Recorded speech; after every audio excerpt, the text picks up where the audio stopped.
Savez-vous ce que signifie « il est ressuscité » ? C'est ce qu'on va savoir aujourd'hui à l'émission La Parole vivante.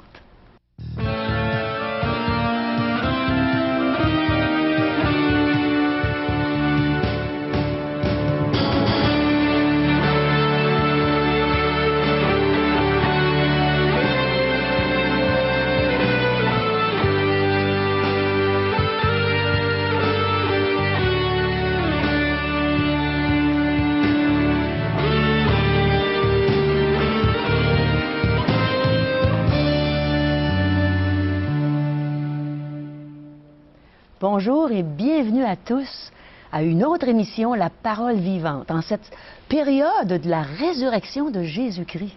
On va avoir toute une émission à vous présenter aujourd'hui, un bon témoignage d'un ami à moi, Mario Lessard. Et naturellement, notre ami Régent est ici pour prêcher l'Évangile, pour vous annoncer des belles nouvelles au sujet de Jésus, de sa résurrection. Et je vais avoir la joie de vous présenter un beau chant que j'espère qu'il va vous faire du bien. Alors, restez avec nous et n'oubliez pas qu'on aime recevoir vos courriels, vos appels téléphoniques. On aime savoir ce que vous pensez, ce que vous désirez aussi apprendre à travers la parole vivante. Alors, envoyez-nous des courriels et appelez-nous à 1-877-L'Espoir, 1-877-537-7647 ou notre site web espoir.ca. Êtes-vous prêt à entendre la réponse que le pasteur Régent Joly va nous donner à la question que je vous ai posée au début? Que signifie « il est ressuscité », Régent? Alors, bonjour, premièrement. Bonjour, Caro. Et ça me fait énormément plaisir de me retrouver à tes côtés et de pouvoir répondre aux questions de nos téléspectateurs pour une autre saison, un autre beau retour à la télé et de pouvoir communiquer avec ces gens à partir de chez eux et nous des studios, de partager ensemble la bonne nouvelle de Jésus-Christ. Et on est bénis, on aime bien entendre la parole de Dieu quand elle vient de ta bouche. Le Seigneur t'inspire pour nous, Merci, notre bien. Caro. Donc, la question d'aujourd'hui est la signification de la résurrection. C'est en ouvrant ce livre qu'on va pouvoir y trouver la signification, la véritable signification de ce que le Christ a fait ici-bas sur la terre.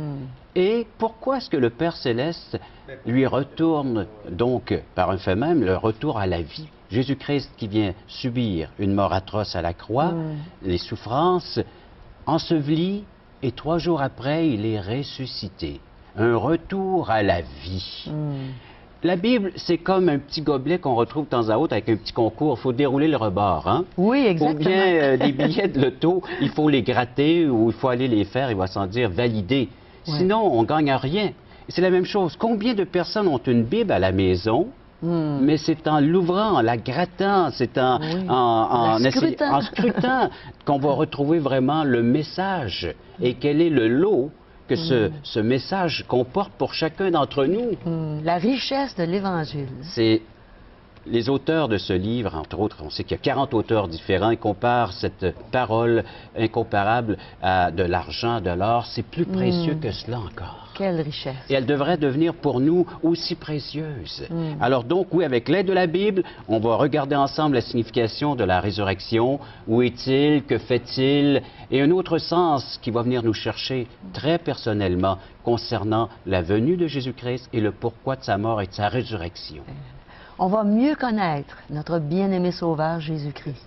C'est tellement bon d'écouter sa parole, de l'entendre, de pouvoir la saisir, la méditer et de l'entendre prêcher. On est vraiment heureux de pouvoir faire ça. Allouons-nous un temps, mettons à part un temps pour feuilleter ce saint livre qu'est la Bible. Oui.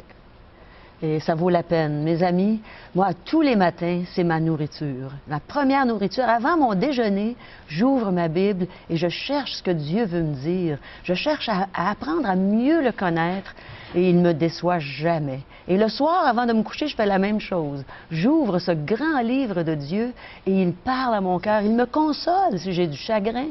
Il me fait du bien. Alors qu'il puisse nous faire du bien à chacun de nous aujourd'hui à l'émission La Parole vivante.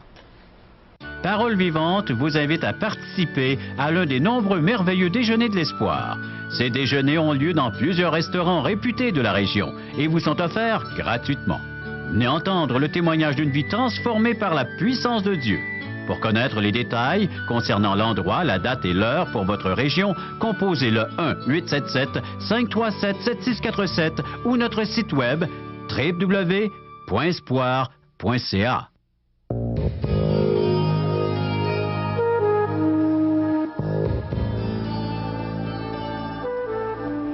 Mes amis, Jésus est ressuscité. N'est-ce pas merveilleux? On a un Dieu vivant.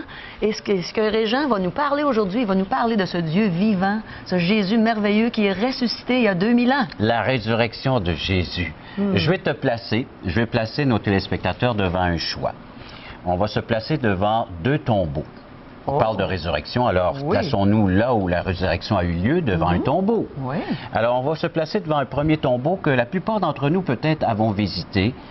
C'est un endroit pénombre, religieux. Il y en a divers endroits ici au Québec, il y en a aussi dans divers pays, où on est invité à aller nous recueillir devant un tombeau, là où on nous dit qu'il y a les ossements de ce qui reste de cette personne défunte, alors donc qui est décédée. Une personne qui a fait beaucoup de bien pendant toute sa vie, et puis peut-être qui a accompli des exploits, même des miracles, mais on n'est pas certain. Et voilà qu'elle meurt, elle nous quitte, et maintenant on garde en mémoire ses ossements, et on rentre là pour se recueillir, garder silence, faire un petit mot de prière, peut-être demander à ce défunt-là qui intercède dans notre vie, qui fasse quelque chose de bien avec notre vie. Et c'est tout ce qui nous reste de cette personne-là? C'est tout ce qui nous reste, c'est des ossements qui sont là en sa mémoire et un endroit pour aller s'y recueillir et demander que cette personne intervienne dans notre vie. L'autre tombeau maintenant que j'aimerais vous présenter, oui c'est triste, hein? Oui. Alors donc, il va sans dire que l'échec, c'est le désespoir, c'est ce qui nous reste. Oui. Alors on va là, puis on dit oui, il a déjà fait quelque chose de bien, mais voici ce qui en reste. Oui. Et c'est vrai, c'est bon de mentionner, Caro, tu dis c'est triste, il y a un désespoir là-dedans. Il y a comme un échec. Après avoir fait de si grands exploits, on en arrive là devant un tombeau. Voici ce qu'il reste de cette personne-là. Puis des gens souvent qui ont fait beaucoup de bien là, sur la terre. Exact. Des gens qui ont marqué même l'histoire. Oui. Puis on pourra en nommer combien d'autres. Des gens qui sont marqués par le bien, qui nous ont marqués dans l'histoire de l'humanité. Et l'autre tombeau que j'aimerais te placer, ainsi que nos téléspectateurs, c'est le tombeau que nous retrouvons dans les Saintes Écritures. C'est un tombeau unique, hein? Il est le seul. Je vais vous lire le texte, alors on va se placer devant. C'est dans l'Évangile selon Luc, chapitre 24, les 9 premiers versets. Je vous en fais la lecture. Si vous avez une Bible à la maison, un Nouveau Testament, prenez en note Luc, chapitre 24. Vous allez pouvoir les lire et vous y recueillir. Luc 24, verset 1er. Premier jour de la semaine. Alors, donc, précision, c'est un dimanche. Premier jour de la semaine, elles se rendirent au sépulcre. Alors, plusieurs dames se rendirent au sépulcre de grand matin, très tôt le matin, portant des aromates qu'elles avaient préparés. Elles trouvèrent que la pierre avait été roulée de devant le sépulcre et, étant entrées, elles ne trouvèrent pas le corps du Seigneur Jésus.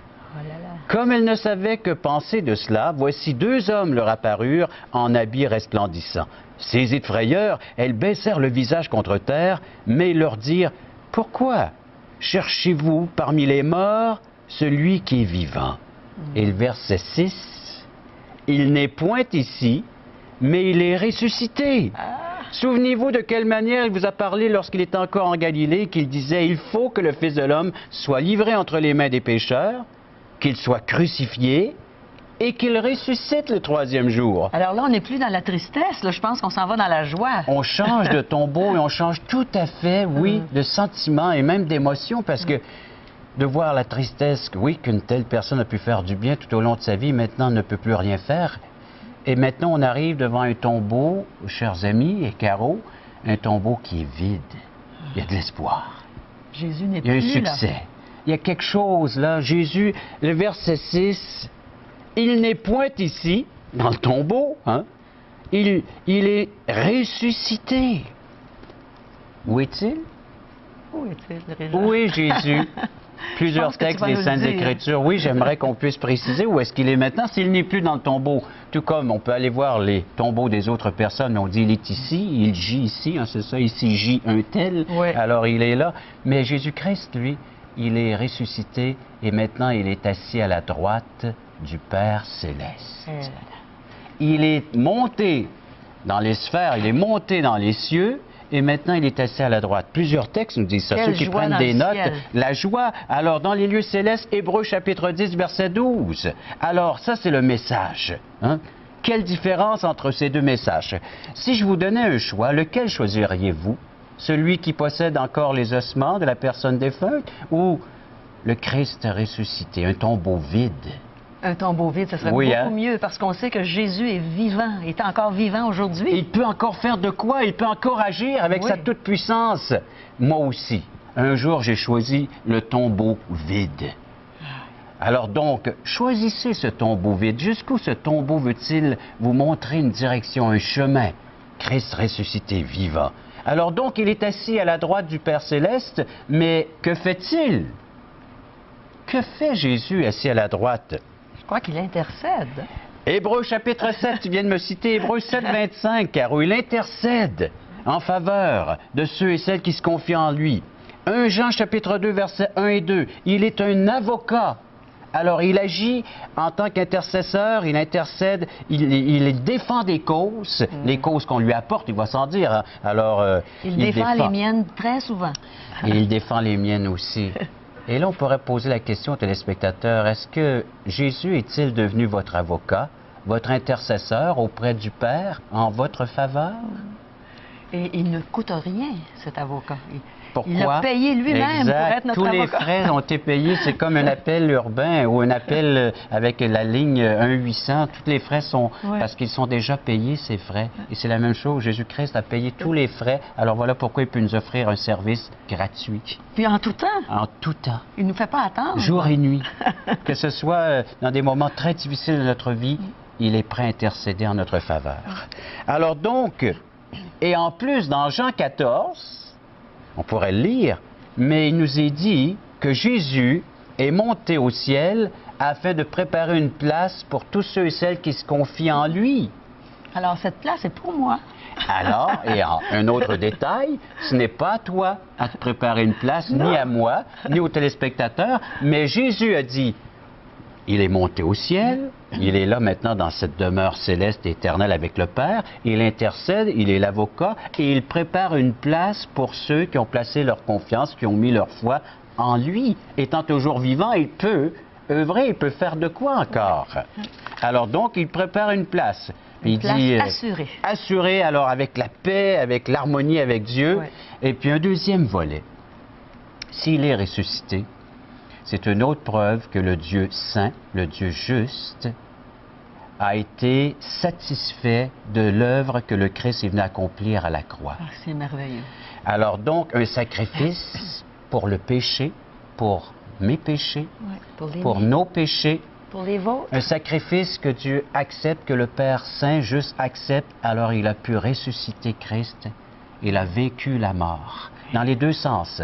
Parce que la mort a toute une signification, on va voir ça dans d'autres émissions, mais c'est la séparation. Alors, une mort physique qu'on connaît et qu'on a tous à vivre, c'est l'âme qui quitte le corps. Ouais. Mais une mort spirituelle, c'est lorsque notre âme est séparée d'avec Dieu, et ça, Christ l'a subi à la croix. Parce on s'arrête aux souffrances physiques. Et c'est vrai que ça n'a pas été facile, la crucifixion, et dans le contexte avec tout ce que les gens lui envoyaient comme insultes, moqueries. Mais les souffrances, la souffrance la plus difficile, certainement, c'est lorsqu'il fut séparé de son Père, lorsqu'il s'écrit du haut de cette croix, « Mon Dieu, pourquoi m'as-tu abandonné? » Il ne faisait qu'un, le Père et le Fils. Hein? Et là, ils sont séparés parce qu'il devient péché. Oui. Il devient le sacrifice, il paye notre dette entière, il s'identifie avec nous, et sur cette croix, et par le fait même, il subit notre sort, ce que nous méritions, afin que nous en soyons délivrés pour toujours. J'imagine combien on souffrirait, nous, si on devait être privés de la présence du Père pour l'éternité, de la présence de Jésus aussi. Et déjà, plusieurs en souffrent, Oui. parce qu'ils sont séparés d'avec Dieu. Oui. Et voilà pourquoi que la résurrection est importante pour chacun d'entre nous. Nous qui sommes séparés de Dieu à cause du péché, Jésus-Christ vient sur cette terre pour enlever, ôter le péché, par le fait même, nous remettre en harmonie avec Dieu. Même On peut ici-bas. retrouver notre Créateur, on peut retrouver un Dieu sauveur, un Dieu Seigneur de notre Église. Même ici-bas. Dans notre vie Ça sur fait cette combien terre, on d'années peut que toi, goûter tu à sa connais présence. ce Jésus comme ton Ça va faire sauveur? 29 ans bientôt. Imagine. Ouais. Alors, tu es reconnecté. Je compare ça un peu à les maisons qui sont branchées Branchées. avec l'hydro, avec l'électricité. Hein? Alors, donc, il y a naturellement le fil qui vient à la maison, le fil qui va au poteau, mais ça va naturellement à une centrale électrique. Ouais. Et bien souvent, alors, lorsqu'il n'y a plus d'électricité à la maison, c'est parce qu'il y a une panne de courant ou bien il se passe de quoi entre la centrale électrique et la maison. Et c'est la même chose. Nous sommes débranchés, il y a un manque de courant et il faut remettre notre interrupteur à on. Il faut l'ouvrir. Et ça, c'est par la repentance. Je reconnais que je suis un être pécheur, que Christ est mort à la croix pour moi. Je me repens de mon péché, je le confesse, je l'abandonne, je me tourne vers le Christ comme son sauveur. Je dis, Seigneur, rétablis-moi dans cette communication, dans cette communion avec Dieu. Et il le fait parce qu'il est ressuscité, étant toujours vivant, pour intercéder en ma faveur et en la faveur de quiconque veut bien y placer sa foi, sa confiance. Quel Dieu merveilleux, hein? Notre Jésus merveilleux qui, après avoir tant souffert, privé de la présence de son Père et physiquement aussi souffrant beaucoup pour nous, pour nos péchés, et maintenant, il est vivant. Et peut-être juste un détail très important, il faut agir avant que nous subissions cette mort physique. Et une fois que l'âme sera séparée de son corps, il n'y a plus de revenez-y, plus de décision possible. La décision doit être prise lors de cette vie que nous sommes en train de vivre. Hein? Oui. Alors donc, après la mort, on ne peut plus changer notre destinée, mais là, il est temps d'agir. C'est le temps maintenant. On ne sait pas si on va vivre demain. Alors, mes amis, après un beau message comme celui-là, comment peut-on refuser l'amour du Seigneur Jésus? Ce Jésus qui est mort, mais qui est ressuscité, qui est vivant, qui veut vous sauver aujourd'hui, qui frappe à la porte de votre cœur, qui veut s'inviter chez vous, faire sa demeure chez vous. Alors recevez-le aujourd'hui, demandez-lui de vous sauver. Comme Régent a dit, repentez-vous, changez de direction à l'égard du péché, tournez vos regards vers Jésus qui va vous sauver parfaitement. Et à partir d'aujourd'hui, vous allez être certain qu'avant de mourir, et quand vous allez mourir, vous allez aller au ciel. Alors justement, voici un chant que je vais vous interpréter qui s'appelle « Un cadeau du ciel ».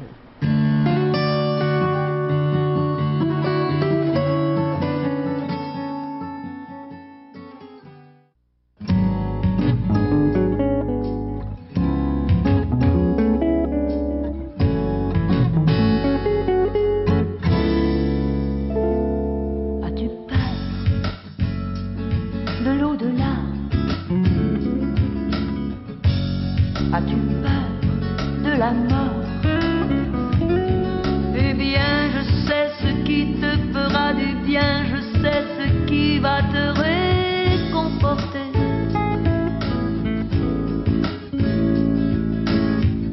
Je te présente mon meilleur ami. Je te présente Jésus-Christ. Tu pourrais dire qu'il est un cadeau du ciel, car Dieu a tant aimé le monde qu'il a donné son Fils unique, afin que quiconque croit en lui ne périsse pas, mais qu'il ait la vie éternelle. Il était bien près de son Père, mais il est venu sur la terre. Il a souffert pour toi et moi, il s'est laissé crucifier sur la Parvoie. Et puisqu'ensuite il est ressuscité, il a le pouvoir de sauver celui qui dans son cœur le laisse entrer, car Dieu a tant aimé le monde qu'il a donné son Fils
Chers amis téléspectateurs, j'ai maintenant le plaisir de vous présenter un de mes confrères de travail, M. Mario Lessard. Mario, bonjour et bienvenue à l'émission Parole vivante. Bonjour Régent, ça fait plaisir d'être ici avec toi aujourd'hui. Alors, tu es mon scripteur, c'est toi qui prépares mes textes pour les émissions de radio. Et puis aujourd'hui, bien, tu vas nous partager ton histoire, cette relation que tu as établie un jour avec le Seigneur Jésus-Christ en tant que ton sauveur personnel. Raconte-nous cette histoire. Eh bien voilà Régent, premièrement, je suis né le 9 avril 1954, ce qui fait de moi un baby boomers, comme beaucoup de gens autour de nous. Alors j'ai été élevé un petit peu dans la ouate, dans le confort et tout ça, et 32 ans plus tard, je suis mort.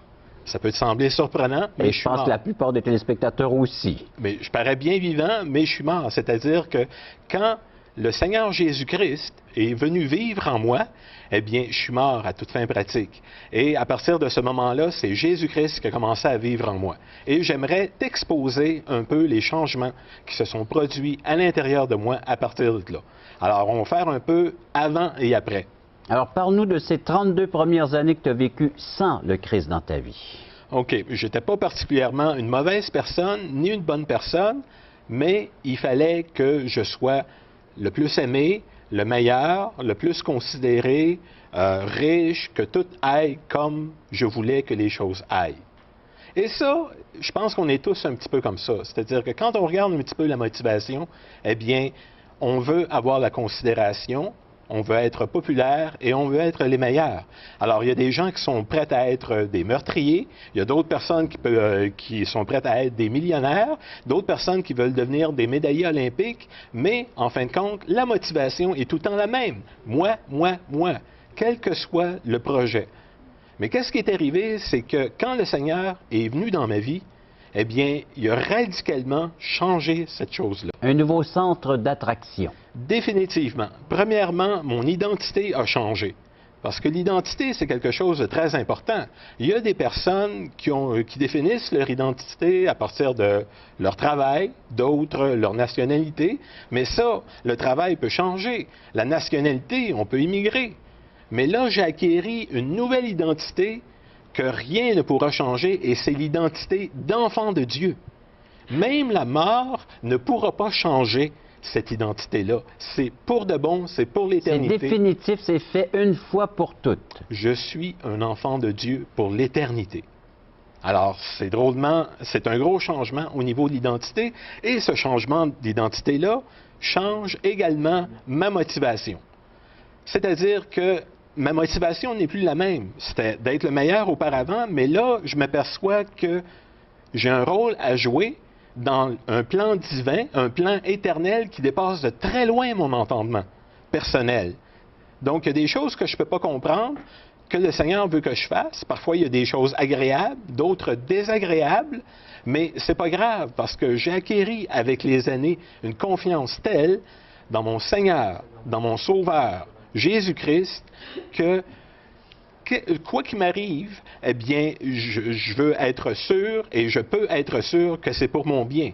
Tout le potentiel que le Seigneur a investi en moi, eh bien, je peux seulement le réaliser en obéissant au Seigneur, et c'est quelque chose que je suis prêt à faire. Et c'est ta nouvelle motivation. C'est définitivement ma nouvelle motivation, une motivation définitive, et je peux vous dire qu'aucun plaisir n'est égal à la relation que j'ai avec mon Seigneur et Maître Jésus-Christ. Mario, merci beaucoup.